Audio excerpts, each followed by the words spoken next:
Sakaratul Maut 2024. Alur cerita film Sakaratul Maut 2024. Film ini bercerita tentang Pak Wiryo dan Bu Wiryo, pasangan suami istri yang tinggal di Desa Umbul Krida. Mereka hidup tenang bersama anak-anak dari pernikahan pertama dan kedua. Namun, ketenangan itu hancur setelah kecelakaan terjadi. Bu Wiryo meninggal dunia, sementara Pak Wiryo koma dan sulit meninggal. Setelah kecelakaan, anak-anak Pak Wiryo mulai berselisih soal warisan. Retno, anak dari pernikahan pertama, memilih tetap tinggal untuk merawat ayahnya bersama kakaknya, Wati. Di sisi lain, Tarjo, adik tiri mereka, juga terlibat dalam perebutan warisan. Di tengah konflik keluarga ini, muncul teror supranatural. Desas-desus menyebar bahwa Pak Wiryo memiliki pegangan berupa jin yang membuatnya sulit meninggal. Sejak itu, berbagai kejadian mistis mulai menghantui keluarga mereka. Sosok jin muncul, Pak Wiryo bertingkah aneh, dan suasana rumah berubah mencekam. Retno berusaha mengusir jin tersebut untuk membebaskan ayahnya. Namun, walaupun jin itu tampaknya berhasil dikalahkan, ending film menunjukkan bahwa jin nasab tersebut masih membayangi Retno, seolah-olah teror belum sepenuhnya selesai. Penjelasan pemeran dan karakternya film Sakaratul Maut 2024. Jose Rizal Manua sebagai Pak Wiryo. Tokoh sentral dalam cerita, seorang kepala keluarga terpandang di desa. Setelah kecelakaan, ia koma dan sulit meninggal karena memiliki jin pegangan dari masa lalunya. Di ambang Sakaratul Maut, tubuhnya dikuasai kekuatan supranatural. Retno Yuniwati sebagai Bu Wiryo, istri Pak Wiryo yang meninggal dunia dalam kecelakaan. Walaupun meninggal lebih dulu, kematiannya memicu konflik warisan di keluarganya. Indah Permatasari sebagai Retno, anak bungsu dari pernikahan pertama Pak Wiryo. Karakter utama perempuan yang digambarkan bijaksana, sabar, dan peduli. Ia berusaha keras menyelamatkan ayahnya dari cengkeraman jin. Della Dartian sebagai Wati, kakak Retno yang keras kepala dan sering bertengkar soal warisan. Wati mengutamakan materi dibanding kepedulian pada kondisi ayahnya. Aksara Dena sebagai Tarjo, anak dari pernikahan kedua Pak Wiryo. Ia ambisius dan mementingkan harta, bahkan tak segan memperkeruh konflik demi mendapatkan bagian warisan. Mariam Supraba sebagai Bu Giem, tetangga yang mengetahui rahasia lama keluarga Pak Wiryo. Ia menjadi sumber informasi penting tentang jin pegangan yang membelit keluarga ini. Claresta Taufan Kusumarina sebagai Indah, anak kecil yang juga menjadi korban teror supranatural di rumah Pak Wiryo. Sosok polos yang memperlihatkan ketakutan murni terhadap gangguan jin. Naila Saki sebagai Ismi, anggota keluarga muda lainnya yang ikut merasakan tekanan mistis saat tinggal bersama keluarga besar. Rendra Bagus Pamungkas sebagai Bagus, suami Wati, yang sering kali terseret dalam pertengkaran antar keluarga meski berusaha netral. Siti Fauziah sebagai tetangga, warga desa yang ikut membantu saat keluarga Pak Wiryo mengalami kejadian aneh, namun tidak berani terlalu jauh terlibat. Muhammad Irfan Nurjihad sebagai jin nasab, makhluk gaib penjaga Pak Wiryo. Jin ini membuat Pak Wiryo sulit meninggal dan meneror seluruh anggota keluarga yang mencoba mengusirnya. Ini cerita kompleks film Sakaratul Maut 2024, yaitu versi lebih panjang, mendetail, dengan fokus pada konflik emosional, supranatural, dan tragedi keluarganya. Cerita kompleks film Sakaratul Maut 2024. Pak Wiryo adalah seorang pria terpandang di Desa Umbul Krida.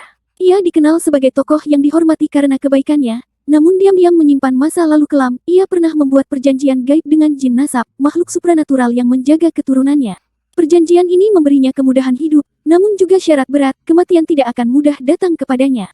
Kehidupan Pak Wiryo tampak tenang bersama istrinya, Bu Wiryo, serta anak-anak dari dua pernikahannya. Namun, segalanya berubah setelah kecelakaan tragis. Bu Wiryo meninggal, sementara Pak Wiryo selamat namun koma dalam kondisi aneh. Ia tidak benar-benar hidup, tapi juga tidak mati.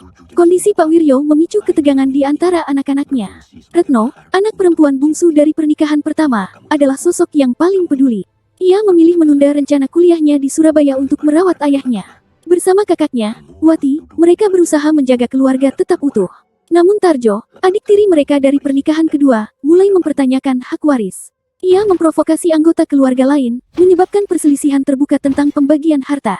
Di tengah konflik ini, tanda-tanda keanehan mulai muncul, suara-suara aneh, benda bergerak sendiri, dan penampakan bayangan hitam di rumah. Pak Wiryo sering tampak berteriak histeris dalam tidurnya, seolah melawan sesuatu yang tak kasat mata. Retno yang sensitif terhadap hal-hal gaib mulai mencurigai adanya kekuatan lain yang mengikat ayahnya. Ia mendatangi Bu Giem, tetangga yang dikenal memiliki pengetahuan tentang hal-hal supranatural. Dari Bu Giem, Retno mengetahui rahasia gelap keluarga. Pak Wiryo dulunya mengikat perjanjian dengan jin nasab demi kejayaan keluarga, dan perjanjian itu kini menuntut balas.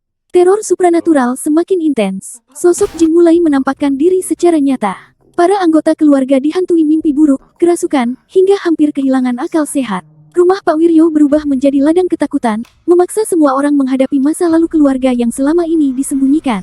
Retno mencoba berbagai cara untuk memutus ikatan gaib ayahnya, mendatangkan ustaz, membacakan doa-doa, bahkan melakukan ritual pembersihan. Namun jin nasab terlalu kuat. Setiap kali Retno mendekati kebenaran, teror semakin mengerikan, dan keluarga semakin tercerai-berai. Puncaknya terjadi ketika Pak Wiryo, dalam kondisi setengah sadar, memohon ampun dan mengaku ingin melepaskan semua perjanjian masa lalunya. Dengan segenap kekuatan, Retno dan beberapa orang terdekat berusaha mengusir jin itu. Namun dalam proses itu, Retno menyadari bahwa ikatan jin tersebut tidak hanya pada Pak Wiryo, melainkan telah menurun ke keturunannya. Pak Wiryo akhirnya menghembuskan napas terakhir, namun bukan dalam ketenangan. Roh Pak Wiryo terlihat gelisah, dan sesosok jin tampak menempel pada Retno pertanda bahwa beban perjanjian gaib itu kini diwariskan ke dirinya. Film berakhir dengan Retno berdiri di pemakaman ayahnya. Ia menangis, bukan hanya karena kehilangan, tetapi juga karena menyadari bahwa teror ini belum berakhir. Dalam bayang-bayang, sosok jin nasab masih mengawasinya. Tema cerita, akibat buruk dari perjanjian dengan kekuatan gaib, konflik keluarga karena harta dan ketamakan, beban warisan dosa antar generasi, kengerian sakaratul maut bagi orang yang belum bisa benar-benar melepaskan dunia. Berikut plot twist dari film Sakaratul Maut 2024 yang menjadi inti kejutan dalam ceritanya. Plot twist utama. 1. Pak Wiryo tidak sekadar sakit, dia terikat jin nasab. Awalnya, semua mengira Pak Wiryo hanya koma biasa pasca kecelakaan. Tapi ternyata, ia sulit meninggal karena ada jin nasab makhluk gaib dari perjanjian masa lalunya yang menjaga kekuatan keluarganya. 2. Perjanjian gaib itu bukan sementara, tapi warisan. Retno awalnya berusaha membebaskan ayahnya dari cengkeraman jin agar bisa wafat dengan tenang. Namun, plot twistnya adalah, perjanjian itu tidak selesai dengan kematian Pak Wiryo. Jin tersebut justru berpindah ke keturunannya. Retno menjadi target baru. 3. Retno, yang ingin menyelamatkan, justru dibelenggu. Di akhir film, saat Retno mengira semuanya selesai, ia melihat sosok jin berdiri di belakangnya. Artinya, teror belum berakhir.